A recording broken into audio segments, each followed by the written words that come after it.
కాబట్టి ఇది నెలమామూళ్ళకు అలవాటు పడ్డారు. ఒక చిన్న రీచ్లోనే ఒక శాసనసభ్యుడిగా ఉన్నటువంటి వ్యక్తి వాళ్ళ కొడుకు ఇద్దరు కలిసి లావాదేవీలు మాట్లాడుకొని ఆ రీచ్లో మాకు నెలకు 18 లక్షలు ఇవ్వండి అంటే అక్కడున్న స్థానిక నాయకులు ఏ విధంగా దోపిడీకి పాల్పడతారు? సోమిరెడ్డిని అడిగేది ఈరోజు పాపం ఆయన ఏదో చెప్తున్నాడు, ఈ సర్వేపల్లిలో అవినీతి జరిగిందని. నేను అడుగుతున్నా, నీకు చేతనైనవాడు చేత విచారణ చేయించు. నువ్వు ఏదో చెప్పావు, మన ఏదో మొత్తం జిల్లా వాళ్ళందరినీ రమ్మన్నారంట ప్రశ్న. నువ్వు చేసేటువంటి గబ్బు పనులు గలీజ్ పనులకి నేషనల్ మీడియాని తీసుకురావాలి. ఈ జిల్లాలో ఉండేటువంటి మీడియా చాలు.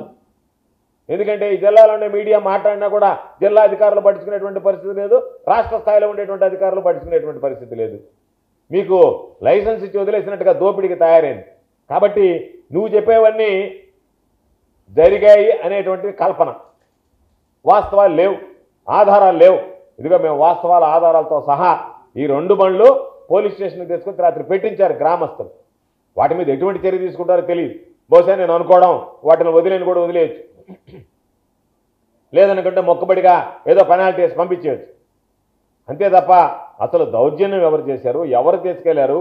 ఆ ట్రాక్టర్లు ఒక పక్క ప్రజలు ఆపితే ఇంజిన్లు తీసుకుని వెళ్ళేంత ధైర్యం ఎవరిచ్చారు? వాటిని వదిలేసి అంటే దాని అర్థమైంది, మేము ఏమి చేసినా చెల్లుబాటు అవుతుందనేటువంటి ఆలోచనతో ప్రజలు అడ్డుకున్నారు. కాబట్టి ట్రాలీల వరకు మేము వదిలేస్తాం, ట్రాక్టర్లు మేము తీసుకెళ్తాం, మమ్మల్ని అడ్డుకునేది వాడెవరు, ఆపేవాడు ఎవరు అనేటువంటి ఆలోచన, దుర్మార్గం అనేటువంటి దౌర్జన్యం తప్ప మరొకటి లేదు.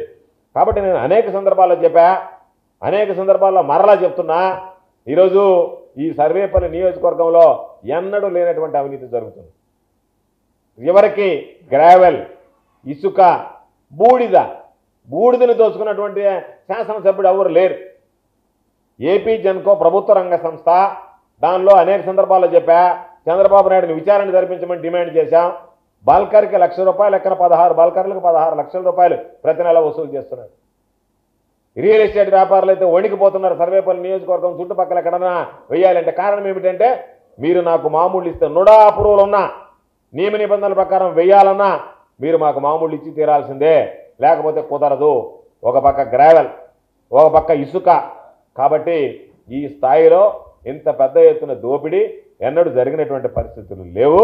కాబట్టి చంద్రబాబు నాయుడు గారిని డిమాండ్ చేసేది, ఖచ్చితంగా దీని మీద విచారణ జరిపిస్తే కనీసం నువ్వు యాక్షన్ తీసుకుంటావా లేదా తర్వాత సంగతి, నీకైనా వాస్తవాలు తెలుస్తాయి, ఏ విధంగా దోపిడీ జరుగుతుందనేటువంటిది నిజానిజాలు బయటపడతాయి. కాబట్టి ఈరోజు నిజంగా ఆ విరువురు గ్రామస్తుల్ని ఈరోజు అభినందించాలి.